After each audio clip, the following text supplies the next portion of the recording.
Yes, everybody, welcome back to the Full-Time Devils podcast. My name is Stephen Howson, joined by Joshi and by Dave. And what we're talking about today, lads? I don't know, you tell us. All right, yeah, okay. about how everything's back to normal and everyone's having fun, or that we're all still stuck at home. And we're raising from just £2 a month. You can get Dave an haircut. Yeah, see, Joshi's gone with what I've gone with. Yeah, it was a mistake. Honestly, I was trying to I tidied everything up and it looked great. And then a couple of weeks later, I tried it again and I got a bit too ambitious and took a massive chunk out the front. And there was no rescuing it other than just taking the whole thing off. Measure twice, cut once, and all that lot. Painful times, but yeah, it's all right. I'm getting used to it. Right, so there are a few things on the agenda. We can be talking about Angel Gomes and what's going on with that. That seems to have heated up in the last few days. Project Restart. I think you could probably drop an S out of that. And yeah, you're nearly there. Joshi. What's up? Let's tell everyone why it's such a fucking monumentally stupid idea that they're definitely going to do. What, Project Restart? Yeah. No, I mean, look, what did we see the other day? Turn your face when tackled, right? And I actually thought that was a joke because someone posted it in a WhatsApp group, and then I was like responding with and then we'll sanitize players, full body sanitation at halftime and full body sanitation whenever like a car wash. Yeah. After every tackle, and they went, no, that is a real suggestion that's come through, and I had to go and check on Twitter. So I mean, it's getting ludicrous, isn't it? It's just ludicrous. Why would you risk it?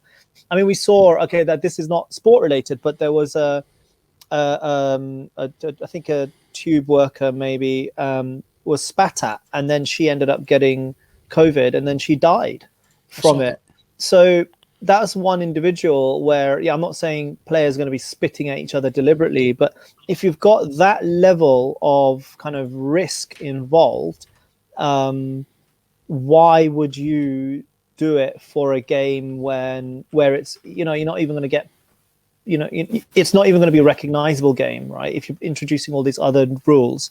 So for me, and I said it, the first sort of podcast I did, I think it was in February, the season 2019-2020 is done. It has to be just put to one side, and preparation now has to begin for the following season, so next season, because we know that this I can certainly tell you now that we're not out of the first wave, but we will start seeing upticks, and we will see a second wave and a third wave or whatever, because of many reasons in the UK of how this has been managed.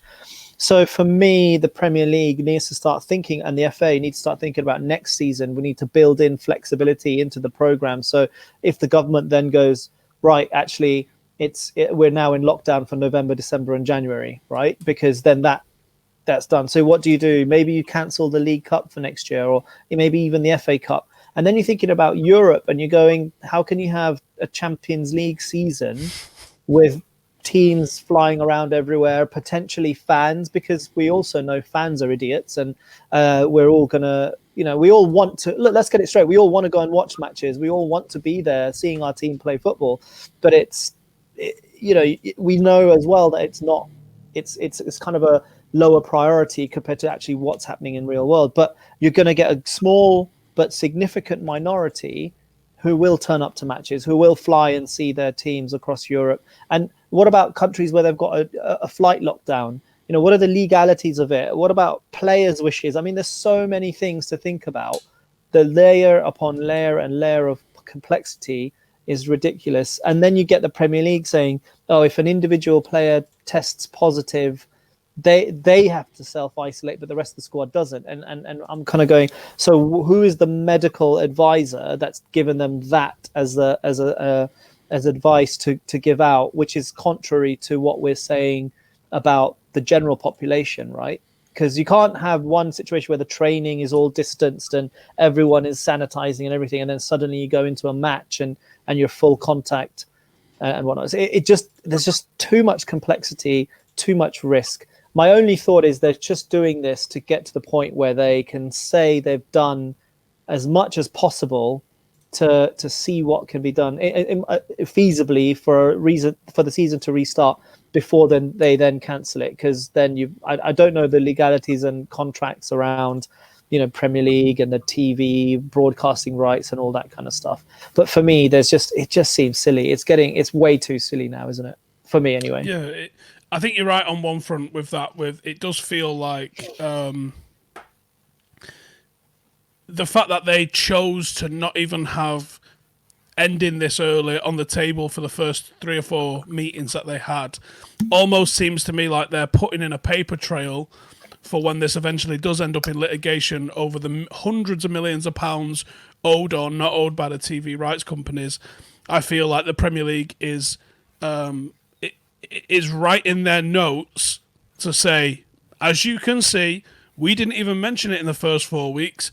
Then we sort of had it as any other business at one of the meetings, and then as time went on, it became more and more obvious that this was going to have to happen. But as you can see, we did everything that we could to try and get this to restart. Therefore, pay us the money.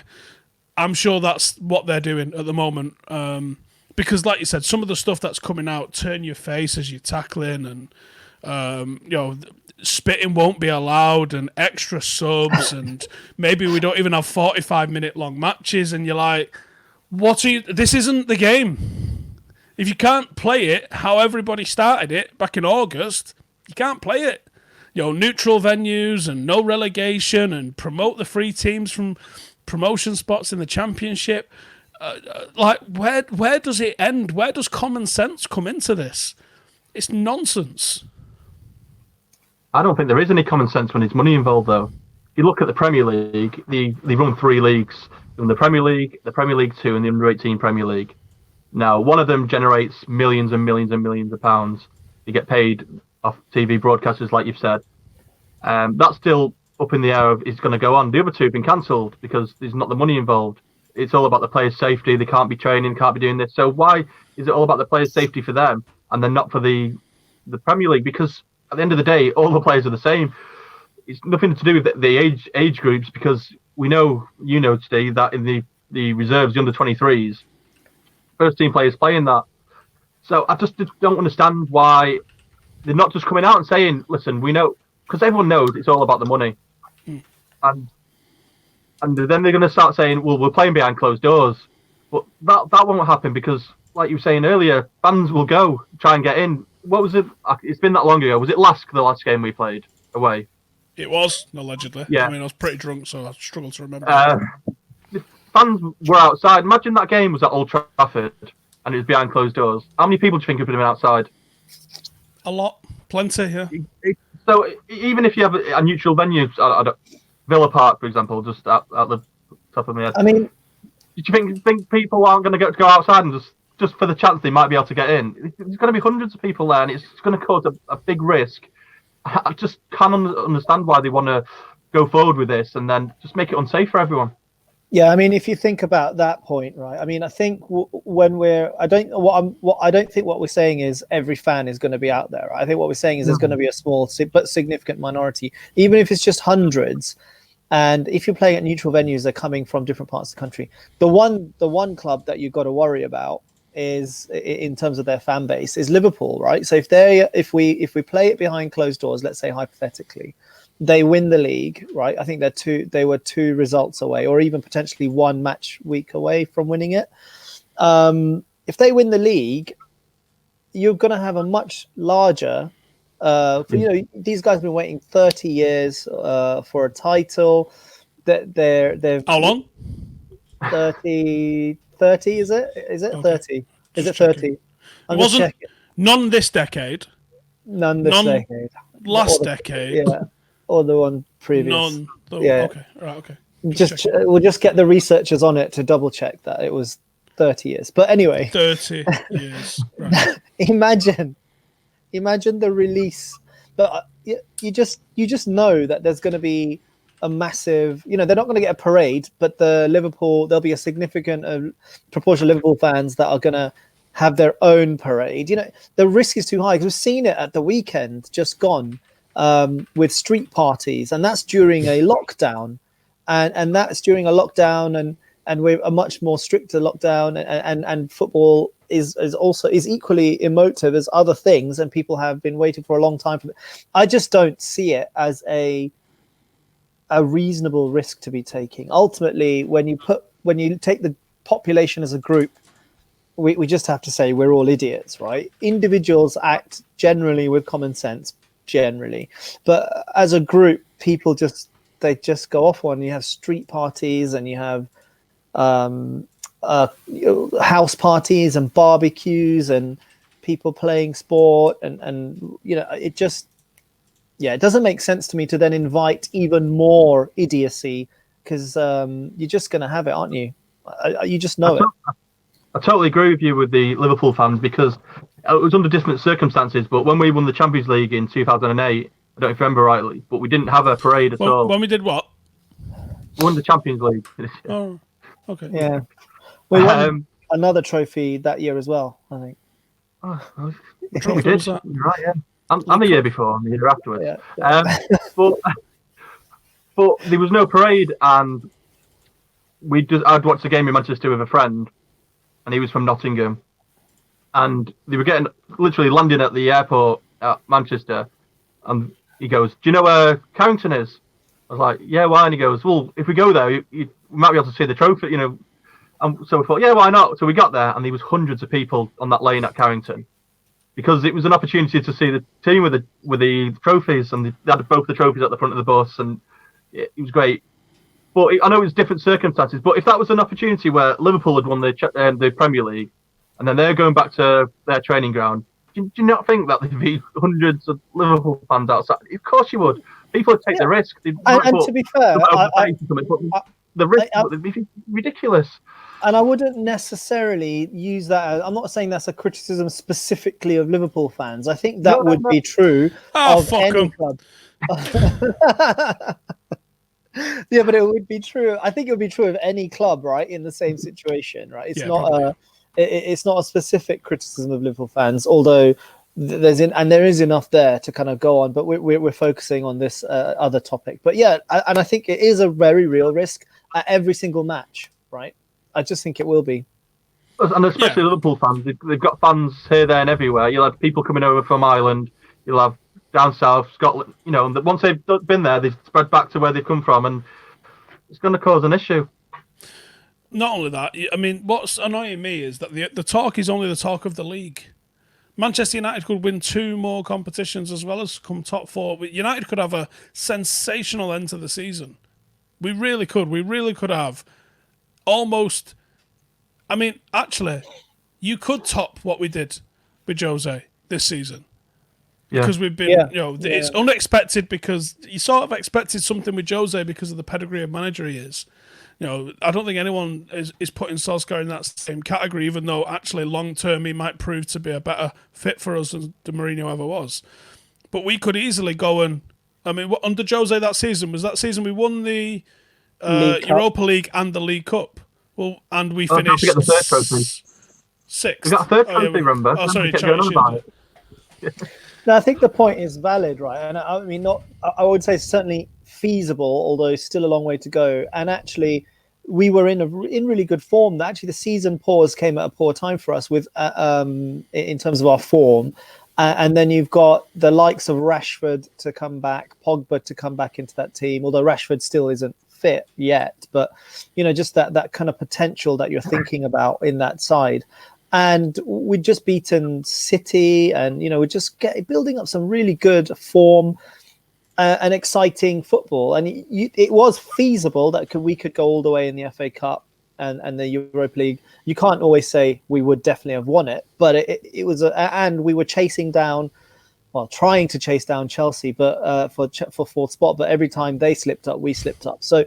But we were still, I completely agree with you, but it's difficult to say more definitively for us. But, Liverpool, again, they could feasibly have collapsed, I guess. But I think, not feasibly, technically collapsed, but it's not really feasible, right? So slightly different. But yeah, I agree. And I think we've acted quite well as a club during this situation. And what if, right? Just thinking on the feasibility of everything. Scousers are obviously, and I understand it. I don't blame them for wanting to force the season back so they can actually be crowned champions. Of course, I'd be finding any loophole I could if I was one of them. But what if Project Restart happens, fixture lists start getting completed, but Liverpool squad comes down with it? And we obviously this is a virus, so you can with a weird incubation period. So okay, that guy goes and self-isolates, right? Then that guy comes down with it. Then that guy comes down with it. And what if every other team gets to complete their fixtures, and Liverpool don't manage to complete their fixtures? Because if you did that in a general season, you would have to forfeit your games. Was it Middlesbrough a few years ago that didn't have enough players and they had to forfeit, or did they just get fined? Didn't Brian Robson? No, they got dot points, didn't they? They didn't. It wasn't even just forfeit the match. I'm pretty sure they got dot points. I'm gonna have to look that up. Researchers on it. See, imagine if they'd have just said cancel the season, you can be awarded champions, or actually we don't cancel the season, and because you're unable to complete because of this, I don't know, the global pandemic that's fucking the world at the moment, you're unable to complete your fixtures, but the other 19 teams could, and then you get dot points. I mean, surely that's got to be a provision. I wouldn't want the league to do that, but I would laugh if they did. Yeah, Middlesbrough were docked points for failing to fulfil their fixtures. So it's not just that they forfeited that match that they didn't attend. They were actually docked 3 points they already had. So 6 point kind of loss in that regard. So, So all of this foregone conclusion that Liverpool are going to be champions, there is loads of ways you can lose points in the Premier League by playing matches. Under different circumstances, though, with all this going on, I don't think people will be docked points because there rules is a rules. pandemic going on. Rules are rules. I think you'll find. Well, the rules say that the season should be over by now, though, and it's not. No, but the 30th of June is actually across the board in England that all seasons have to be completed, which is because the 1st of July is the technical contract start date for new seasons and the competition start date for new seasons as well. So there are reasons why that needs to be completed. I'm torn. Half of me thinks that they are playing the game, and the other half of me thinks they're going to ram this home no matter what. It's not. I mean, you've got to think about also the time scale, right? They're going to have to complete how many rounds left? 8 rounds of matches left. We could have up to 18 games left if we go the whole way. No, but I'm talking about Premier League. It's about 8 or 9, right? So, yeah. So 8 or 9 matches across a couple of weeks is basically what we're talking about, aren't we? Yeah. That in itself is an issue for the health and safety of players, right? Secondly, so the other thing is, why would players risk it? Because even we were discussing this earlier, I think, before we started recording, but the impact on young people in terms of getting it and getting severe infections, the rate of it is really very low. But if you do get it and you get a severe infection, the long-term impact is unknown. There are lots of cases of kind of lung fibrosis, reducing lung capacity, and even a stint in ITU in a general sense gives you physical and mental health issues for a long time. As a player whose livelihood is dependent on being in elite physical condition, that is a risk that, even if it's a very small risk, it's an unnecessary risk to take, and I probably wouldn't take it. And the thing is, it's an additional risk on top of all the risks that are already there as part of the game. Like, you may break your leg in training, you may do that. You can't legislate. That's an accepted part of your kind of risk. An additional risk of potentially getting a lung disease that means you can't breathe properly for the next X, Y, and Z amount of time. Probably going to shorten your life and 100% shorten your career. Yeah, exactly. So again, there's too much complexity in how you manage this and deal with it. I just wouldn't want to be the guy who's told, right, we're having behind closed doors matches. You need to come up with a system whereby everyone is kind of safe and sanitizing and distanced, except the 11 players on the pitch. Can't do man marking jobs. But what's crazy to me, though, even if this COVID thing was over with, we found a cure, blah blah blah, and then you still have to get these 9 games in a short space of time. It's for me, it's still not safe with the injury factor. You know, the fatigue of the players playing 90 minutes. They've said what they have extra substitutions, but will that really make a difference over that constantly playing? You see it in the World Cup. You know, teams who just play 3 group matches, they're knackered by the end of it. So if you're going to be playing 2-3 games a week or whatever it is, but there's so much risk of injury. You know, and careers being over because someone's going to dive in for a tackle. They're not really fully fit. They're going to break something, and it's going to be the end of someone's career. I just cannot see They go dive in for the tackle with their face facing away. they don't know what I spoke to one of the coaches at United last week, and I was saying, "Are we expecting to see like a glut of injuries when these players come back?" And he said, "Yeah." He goes, "Because we're going to ramp up pre-season almost straight away." He said, so the players are going to be going quite hard. He goes, but there's one thing that we can't do, which we would normally do, is that, he goes, we get hands-on with the players. There's massages, there's manipulation, there's all sorts of stuff that we do with them that keeps them match ready. And he goes, we're not going to be able to do that. He goes, and even though they've been training at home, it doesn't quite match the intensity that you would have when you're playing week in, week out, or training week in, week out. Even if they're doing 5Ks, he said it's just not going to be the same sort of physiological thing. And he goes, I'm expecting hundreds of injuries across the league. Just little muscle injuries here and there, just little imbalances here and there, because physios haven't been able to get hands-on with the players. So if you think about it, your hope, if you're going to restart in the middle of June, they think, you kind of have to get players in last week, very, very soon, now, right, to get them prepped. And then even then it's not adequate prep because for the reasons you've just mentioned. And then they've got to ram it through in 2 weeks, 3 weeks, 9 games. And that's just for the league. And you've already mentioned FA Cup and Europa League for United. And then there are other teams in other competitions. It just doesn't make sense to me. They should just cancel it. Whatever they do in terms of awarding Champions League places, all that, I'm not discussing that. I'm just saying cancel the season, void it, or whatever you want to do, but cancel it, and then concentrate on managing next season. That would be what I would do now. One thing I just thought of as well is in the new rule now that if you come into the country, you've got a quarantine for 14 days from another country. Is that coming in? Yeah, so it's more self-isolation. So they'll recommend it. It's not like a proper. So in other countries that you actually literally quarantine in a government facility for 2 weeks. That's not what this is. This will be you come like in Akon, get locked up. Yeah. And then not all the Premier League players at the moment are in England. So the players that are flying in will have to self-isolate, surely. Yeah, no, exactly. That's government guidance. So, I mean, so if you say, right, the league's starting next week, we need you all back. So everyone flies over, but they can't do anything for 2 weeks. I just can't see the logic behind it. It's too complex. I mean, we haven't even talked about. I don't know about we kind of mentioned it earlier, but like the legalities of forcing players to play if they don't want to, if they don't feel safe, contractual obligations, all that kind of stuff. I just would not want to be in a position where I'm having to work out how to sift through all of those things. And then you've also got the referees, right? Referees, linesmen, or referees, assistant referees. Referees are paid $300,000 a week, aren't they? They just fucking get on with it. We all know money protects you, clearly. And they're older, right? They're not in their 20s and early 30s necessarily. So, you got that, and then the coaching staff and kitmen and everything else that comes with it.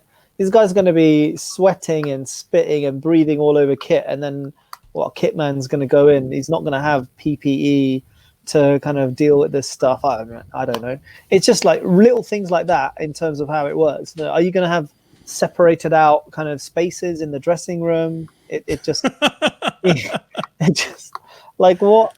Isn't it just absurd? I mean, literally, I tweeted saying, I tweeted it as a joke, and loads of people took it seriously. And I said, yeah, when Premier League have announced that managers will no longer be allowed to deploy man marking tactics, right, as a joke, and people are going, the problem this is ludicrous. your job's a bit of a serious one that's also relates to the medical world. So people look at you and go, "Oh, okay." Yeah, maybe. No, definitely. Yeah. That's literally what happens. Um, on a serious-ish note, well, fucking totally serious. Let's be honest. When do you envisage a normality returning? And I say a normality because I don't think there'll be a full normality. Well, in general or for the football? Yeah, in general. Well, I guess there's not a prayer we're seeing fans at a stadium until 2021 at the earliest, and even then, is how feasible is that then? It isn't unless we get a really massive increase in testing. And the reason that's important is if you can identify reliably who's got it and had it, you can then trace who they've been in contact with for the last 4 weeks. And then they then go into isolation. It spreads out. So test, trace, isolate. And that's what you do. And we should have been doing that already, which will then help ease lockdown, because then you can start going, right, these guys have isolated, these guys have isolated, you guys crack on. And then you start to reduce the spread, you reduce the numbers of infected people in the general population, and your healthcare system can manage those kind of numbers. And then you start to sort of break the lines of transmission. If you had that in place, then I would be more inclined to say, actually, yeah, a return to football behind closed doors makes sense. And then at some point, a return of fans to the stadiums. But I would have reserved that till after you've got a vaccine ready, which is about, well, there's a very optimistic timeline coming out from Oxford that they will have results, and potentially the vaccine could be proven to be effective by the end of this year. But there's that, and then there's also scale up of manufacturing of the vaccine to then roll out in a massive public health kind of initiative to make sure everyone is vaccinated. Like, how do you do it? How do you communicate it? Who goes first? All that kind of stuff. So it isn't going to be a while before we have a vaccine widely available and people getting it. Once that has happened, and it's going to take a while to get to like 60% of the population vaccinated. You know, that's what I think that's about 35 million people, for close to 40 million people that you need to vaccinate. Then you can go, yeah, cool, crack on, have a few crowds. So this is not a short term. There's no quick fix, unfortunately.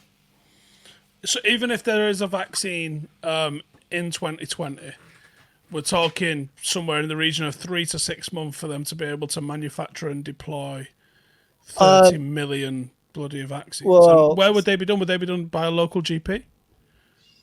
Or is it going to be like a drive-through, get your arms jabbed thing? Well, it would have to be a very different sort of massive public health drive, like I don't know, that you may have it open up conference centers and things like that. But at the moment, vaccinations are done via GP, but that's much smaller scale, right? It's not like at that point, you'd probably do it staggered as well, more vulnerable people who are eligible for the vaccine, and then you sort of stagger through the population, and maybe you go through schools with the kids and stuff like that. So, yeah, I don't know if that necessarily 3 to 6 months manufacturing time is. I mean, all of this is just speculation, because actually normal development, you would have your manufacturing scaling up about 2-3 years before you even come to market. And then you get to a point where your scale up has to then, like, you can have a product that works, but then scaling it up is completely different. Like, you're going from thousands or thousands of batches for clinical trial development and testing and stability and all that kind of stuff to hundreds of thousands, millions of batches.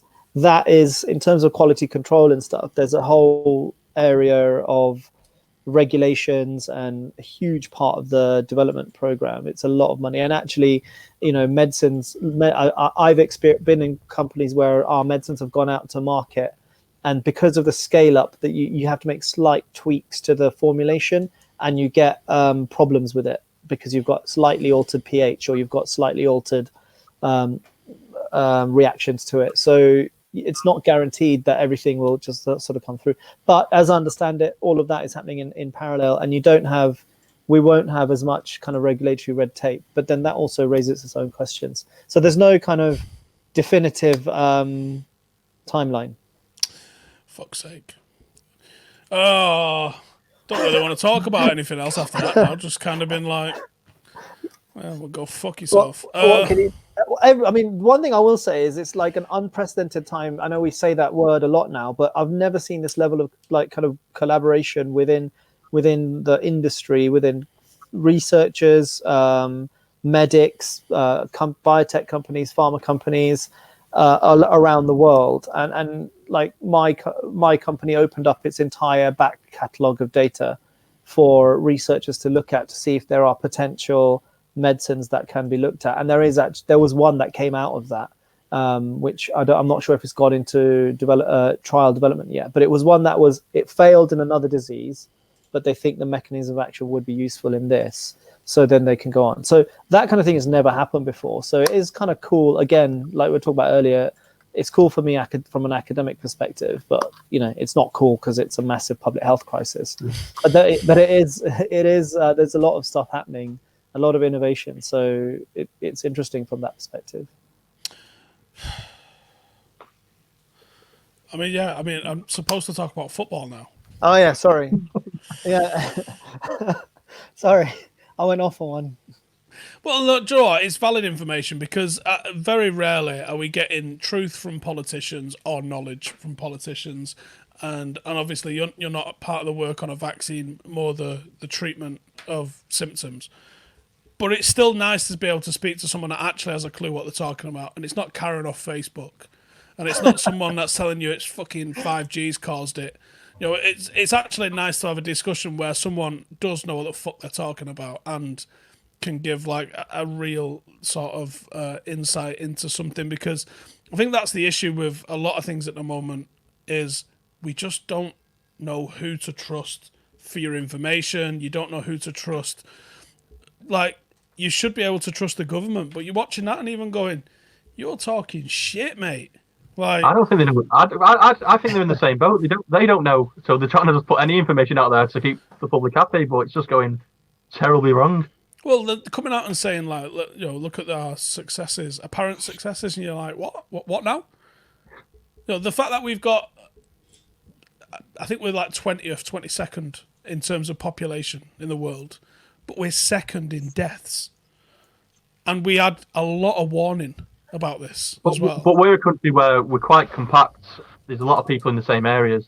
You look at other countries where they've got higher population. There's more. It's densely it's spread out more. Whereas here, everyone's in the same area. Not true. Every fucking country in the world has got cities, and a lot of them have got poorer health than in the UK. Well, if you look at the UK, if you look at, unless you're in a little village, everyone's in a city or the suburbs, and there's hundreds of thousands of people around you, millions. So that's why London's one of the biggest hotspots. Yeah, but I mean, London, New York, a lot of these big cities. I think there's definitely a case for the densest of population. But when you look at, so there were a few studies done looking at this, and the kind of how packed in people are wasn't as strong a correlation for your response. For your death rate as what your response was like. So the measures that you put in place. So that's kind of, yes, that is true to a point, but it's not it's not kind of a reason why the UK should be number 2, because we're not as densely populated as the other country. The only reason we're number 2 is because the response has been inadequate, and that's just simple sort of fact. Per capita deaths as well, so per million. I think we're about 500-ish or 490, and Germany's got a bigger population than us, and they're at, I think, 92. Austria, I think I picked these two countries because they're reopening their leagues. Austria is at 50 odd deaths per million, so it's a massive difference. And even they have had issues like Dresden, their entire squad is in quarantine. Yeah. How's that going to? I mean, I don't see the Bundesliga even going for more than a couple of weeks, and then you'll have other clubs getting issues and all that kind of stuff. So talking about the UK, the Premier League coming back in a few weeks it's mental. It doesn't make sense to me in any way other than financial reasons. But they're going to do it. Yeah, maybe. I don't know. It doesn't make sense to me at all. I just feel like they're definitely doing it. I just think everything they're doing is working towards to doing it, and I'm not sure it's the right. Well, I'm sure it's not the right thing to do, but I'm sure they're going to do it, and that's the nightmare scenario around it, innit? Right? Should we talk about Angel Gomes? Yeah, let's do it. Let's do it. So you've got two sides. You're not allowed anywhere in between. Okay. You've either got this is another Sancho and Pogba moment, and we should pay him anything he wants and play him. And then you've got the right argument, which is we shouldn't be held accountable to youth players. If he wants to play, he signs the thing, like Greenwood did, like Williams did, to an extent like Chong did, and he'd probably be given some opportunities. Where do you sit on that argument? For me, we've watched him for a long time, and he's been such a talent. One of the best young players I've seen for a while until Greenwood popped along. I've always liked him, but is his head always been in the right place? Personally, I don't think it is. And there's now these rumours that he's not going to sign his contract and he's going to sign for Chelsea. Is he really, really going to get more opportunities to play for Chelsea than he is at United? I just don't understand the logic behind it. And if that's the way he feels and he just, no, I'm not signing a contract, well, I'm sorry, I like you and all, but yeah, see you later. He might come back to bite us, but you can't be held accountable. For the, if he's saying not signing, we can't be at his feet begging for a player who, not being funny, he's had a few opportunities. He has shown certain things in certain games. He's not scored any goals, which he was known to do when he was a bit younger. For me, he's not going to get into that midfield and play regularly at the moment. If they got Bruno Fernandes, got McTominay, you've got Fred, you've got even Pogba coming back. The way Solskjaer's talking, that Pogba's going to be a long-term thing. Is he going to get in ahead of them? I just can't see it. And the opportunities he's going to get are in cup games or like the Europa League. But because he didn't sign his contract and he's been the way he was, they've not been playing him. And they did basically come out and say, well, if you sign your contract, you'll play. Like you mentioned with Chong, it happened with him. He signed it. He didn't sign his contract at first for a different reason, but when he did finally sign it, he got the opportunity. Yeah. And it would be sad to see him go because I'm a huge fan of him, but I just think he's been daft. Do you reckon, Joshi? Yeah, I reckon. I mean, there's not much to disagree with there. I think in a certain kind of regard, there is a little bit of that Pogba sort of situation to it, in that you've got Andreas Pereira in this side who's clocked up nearly 40 appearances this season and hasn't done much. And he tries hard, and I'm sure he's a great bloke. I don't, all that kind of jazz, but he's not good enough and just hasn't contributed in a way that you'd expect. And you'd have thought that Angel Gomes would have got some game time ahead of Pereira when, because he has played in those kind of more attacking positions. That said, I think we have to have a principled approach. We can't be held to ransom by we can't set that precedent and just say, oh, okay, here's a big fat contract, now go and prove yourself. It should be the other way around, absolutely. And he needs to just, I don't know the ins and outs of the conversations, and I don't know him in any way in terms of his character or personality. But for me, as a general note, I wouldn't be looking for big fat contracts prior to actually proving myself. And then the counter argument is, well, he hasn't had the opportunity to do so. But I think you need to kind of, at that age, just get your head down. I mean, you see it. Like Marcus Rashford didn't sign a contract until he'd sort of broken in, and like a big fat contract until he'd broken his side. Greenwood, I think, has recently signed a contract. Is that right? Fairly recently. Greenwood did one at the end of the summer, yeah. So there was zero about it in the press. There was zero Willy won't it. It was put on the table. Yeah. And it was and signed. he'll get a big pay rise very soon as well anyway, right? Because he's proving himself, and he'll get that. He's now recognized as part of the first team squad. I'm sure he'll get a new contract probably in 6 months' time if he carries on. Oh, I mean, right, we've got COVID, so there isn't going to be any football. But assuming they had carried on like that, he would have got a new contract. And I think that's the way to go. And McTominay as well, he got a contract, and I think it's about breaking in first and then doing it. And at the moment, I'm certain whatever contract's on the table is going to be more than he probably would have got if he hadn't had, I don't know, these ideas about going to another club. So I don't know. I have no personal kind of connection to it. I hope he stays and signs and goes on to be a cracking player for us. But if he goes somewhere else, it doesn't matter. You can't set a precedent where you just throw money at a young player just because they're throwing a bit of a tantrum or whatever the issue is.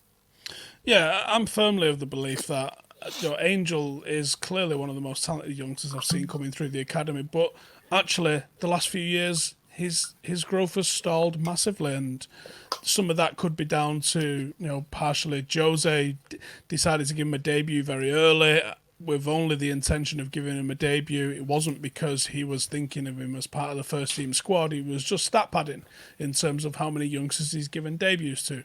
That's my belief. And then once Ollie came in, he was given opportunities. Was he on the pitch or he was on the bench at least, I think, for Paris away. He's been in and around the team.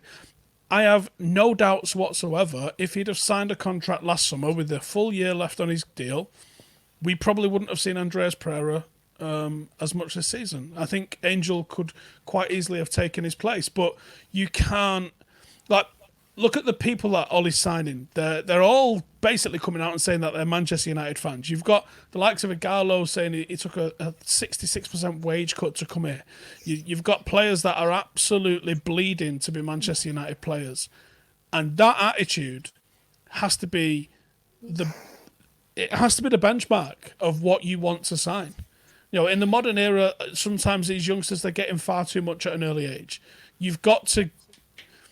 They're going to be highly rewarded regardless. If you don't pay them, someone's going to pay them. That's fine.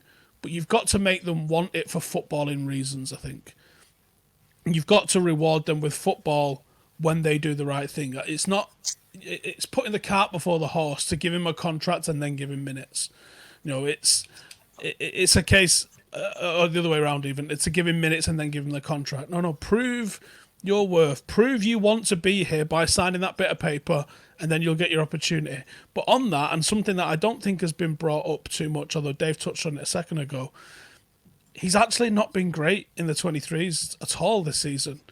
He's looked... There's been certain games where he has been, but overall, it's up and down. It's nothing where you're consistently good and you're thinking, yeah, he's going to be in the first team next week. Not like what he was in 18s. At 18s, you was like, oh my God, this kid is so fucking good. To the same level like Greenwood was, he was coming through, you was just saying, I can't wait until this kid's been given an opportunity because he's so good and he's going to change all sorts of stuff. And that's what you want, is you want them to build on that momentum and to pop into the first team on the back of that. But there's no free lunches here. For me, it's all up here, and let me show you something. I think this is the reason the Under-17 World Cup final, which England won. And you look at the players who are in there, Sancho, Foden, Hudson-Odoi, what are they all doing now? They're all on big contracts, they're playing regularly for their club. He was the captain of that team, and he's not getting a look in. And I think deep down he's thinking, well, why are I doing... Look at Sancho, look how much money he's on, look how much he's playing, everyone's talking about him. Look at Phil Foden, how many chances he's getting under Guardiola, which, to be fair to Guardiola, he doesn't need to play him, does he? But he still does. So he must be sat home frustrated, and he's got people telling around him how good he is. Listen, I think he just needs to calm down a little bit and think to himself, he will finally get his opportunity, but it's not going to happen straight away like this. Not all players get the opportunity at the same time. Some a bit later on, and you got to think he is small, and I know shouldn't be an issue, but until you're used to playing with big lumps kicking you about a bit, you're not going to get that opportunity straight away because you don't look good when it happens. The first time you get kicked around, you're playing in the first team, and you're not really doing much. It it takes a few games to do that. And at the moment, the way we are, we're not consistently good in the league. We're not consistently good in even like the League Cups and the FA Cups. So until we get consistent run, he's not going to get that opportunity all the time. And he's just got to be patient. But I don't think he is. No. It's flipped and flopped a few times. The word on the street was something's going to happen, then something's not going to happen. Then it looks like there's offers on the table. There's offers have been on the table from people from abroad, and there was some noises coming out from close to him, which was, I think he just needs to get his head down and sign it and work hard on being part of the first team. But that appears to have changed. I think the fact that there's rumours of him bringing in that Pini Zahavi as an agent, previously he was only represented by his family, that's usually a big indication. Exact same situation with Jesse Lingard, to be honest, when you see that he's brought in Raiola. Well, why else would you bring in Raiola? I think you're bringing in Raiola to facilitate a move. I think people's attitudes to Jesse wanting to move on will be different to Angel Gomes wanting to move on, but at the end of the day, the result is the same. So, it's one of those. We've seen plenty of players with potential that have never made it. I hope Angel isn't one of those, but it wouldn't surprise me if he was. Anything else, lads, or should we wrap it up there? I mean, that was a pretty abrupt ending to the show, but yes. Anything positive to end on? Anyone?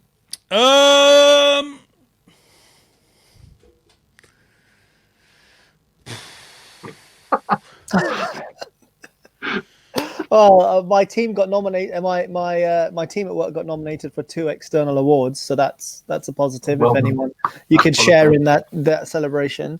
What else? I'm now. I completed my specialty registration as a physician, so that's a good personal achievement from my end as well. What does that mean in English, Joshi? It means I'm on the specialist register. It's the equivalent of like board certification. You're on a special register now, are you? Okay. It's not always cause for celebration, but whatever floats your boat. Yeah. The register I'm on is cause for celebration. All right. Okay. Yeah. There's some positive stuff there. Yeah, I don't know. I'm in the Champions League on FIFA, so that's a good thing. I'm going through books like there's no tomorrow. Yeah, I've currently got the. I'm gonna get the name of it. I think it's the Barcelona way. Are you talking? You just football literature, as it were? Yeah. Yeah. I did listen to one which is it's called Bullet Magnet, which was about a lad that was in Afghanistan same time I was in Afghanistan. Most decorated serving soldier in the British Army. And it starts with an actual cliffhanger. He falls off the edge of a cliff using night vision, doesn't see the edge of the cliff, and he's out walking in front of an armoured vehicle. And the armoured vehicle nearly follows him off the edge of a cliff because they can't see him. And he was out there trying to clear the path and make sure it was going in the right direction.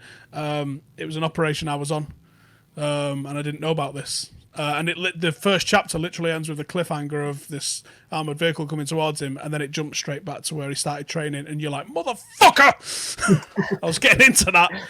But apart from that one, it's almost exclusively been football ones. And the Barcelona way, which is a Jonathan Wilson book, to go along with this Clough one, which I've been absolutely fucking all about lately. It's mostly football reading. I'm more into physics and kind of that, like astronomy. It's astronomy, not astrology, right? Just getting it right. Astrology is the bullshit. Astrology is the bullshit, right? Yeah. No, right, yeah. Astronomy is the thing. I shown my wife the Netflix documentary about flat Earth the other day. Oh, she was shouting at the telly. It was sensational. If you've not seen it, I'm going to throw a spoiler alert in. Have you both seen it? I've not. I haven't, no. Hang on, let me just see what the name of it is. So I highly recommend watching it because you're going to feel a range of emotions watching it. Some of them are the desire to headbutt stuff, like spikes. right? Where the fuck is it? Continue watching. It sounds like the range of emotions I go through when I watch Boris Johnson's Daily Presser. Yeah, Is there a cliffhanger at the end? Do you actually find out if it's flat or not? I'm coming to that. I'm just going to get the title because the end of it is so good. It's called Behind the Curve on Netflix. It's amazing. It's so good, right? At the end of it, they're conducting an experiment. And the guy conducts this experiment, which has got a series of planks that have been placed in the wood at sea level, I think 17 feet all the way along. And they've got a laser. And they're like, right, we should be able to see this now. They've gone like quite far, a couple of miles maybe. Enough to see the curvature of the Earth is the thing. And he's like, if we hold this laser at 17 feet, it'll be picked up by our camera at 17 feet, like X number of mile away, and it'll go through the center of the hole in all of these little planks that they've lined up all the way through. And he goes, if we don't see it, but we hold it up like that, that's because there's a curve in the Earth and it's not flat. And he's standing there and he's got his little camera and he's like, okay, turn it on. They're like on the walkie-talkie. And he's like, I can't see it. And he's like, hold it above your head. And then he holds it above his head and it flashes up, literally revealing that their whole experiment to prove the Earth is flat has proved that it's got a curve to it. And then they sort of sit there and go, oh, that's interesting. And then it ends, and you're just going. Anyway, it's well good. It's so good. They're off their fucking rocker. I'd highly recommend it. Right. Anything else anyone wants to say? No, just cheers for having me on. I do have to shoot soon, so all right, buzzing. Cheers, Joshi. Cheers, Dave. Go check out Flat Earth. And put any other recommendations for maniacs like people who believe in Flat Earth. Put it in, and I will watch the shit out of it. Cheers for joining us. See you in a bit.